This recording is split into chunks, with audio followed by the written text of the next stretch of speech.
हमें एक ये समीकरण दिया हुआ है, यह विभक्त कर निकालना सीखेंगे, शून्यकों का गुणनफल, शून्यकों का योगफल, मूलों की प्रकृति कैसे निकाली जाती है। ठीक है, तो दोस्तों सीखते हैं, बहुत प्यार से सीखते हैं दोस्तों। देखो दोस्तों कैसे सीखेंगे, ये संख्या है, हमें सबसे पहले इसका विभक्त कर निकालना है, तो सबसे पहले बच्चों इसके कंपैरिजन करना है इससे। अब भाई साहब कंपैरिजन कैसे होगा ठुल्लू, देखो ठुल्लू, ये कंपैरिजन करना है तो एक ही बराबर कितना 4 एक्स स्क्वायर छोड़ देंगे, तो यहाँ लिखेंगे a बराबर 4। ठीक है दोस्तों, b बराबर कितना है 9। बच्चों ध्यान रखना, जिंदगी में जब मैं पढ़ने बैठो तो माइनस को तो साथ लेकर ही चलना है, तो -9 और c बराबर हो जाएगा बच्चों 10। क्या करना है बच्चों, इतना आ गया। अब हम पहले निकालना सीखेंगे कि अपना विभक्त कर कैसे निकालते हैं। तो देखो विभक्त कर का फॉर्मूला है d बराबर बी स्क्वायर माइनस 4ac।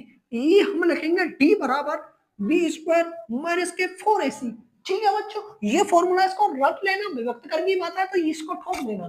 ठीक है बच्चों, दूसरी चीज बच्चों, आप पढ़े लिखे हो, आपको पता है b की जगह पे -9 रखना है, -4 गुणा 10। बच्चों लोग आप 10 में वैसे ही में आएंगे, इतना तो धन एक की जगह दूसरा पुट करना तो जानते होंगे ना।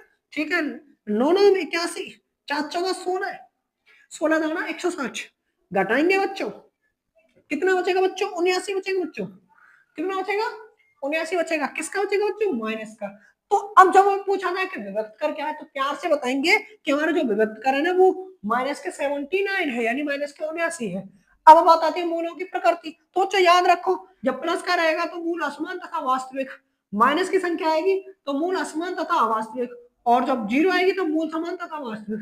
तो ये संख्या किसकी है बच्चों माइनस की, तो मूल कैसे रहेंगे ये वाले आएंगे, तो लिख देंगे मूल असमान तथा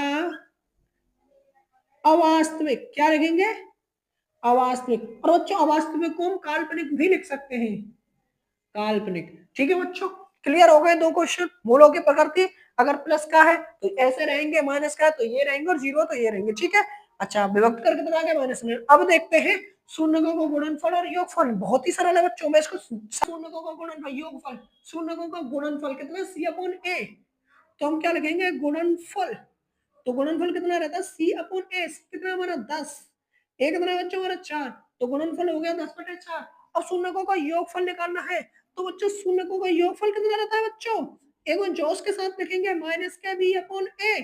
भैया ये तो हमारा, ये तो यहाँ फॉर्मूला का माइनस है जी, कनकटा संग माइनस लेके चलो तो -9, और जी एक ही जगह कितना रखना है बच्चों 4 रख दो, तो जी जाते कट जाएगा तो कितना आ जाएगा बच्चों 9/4, तो योगफल आएगा 9/4।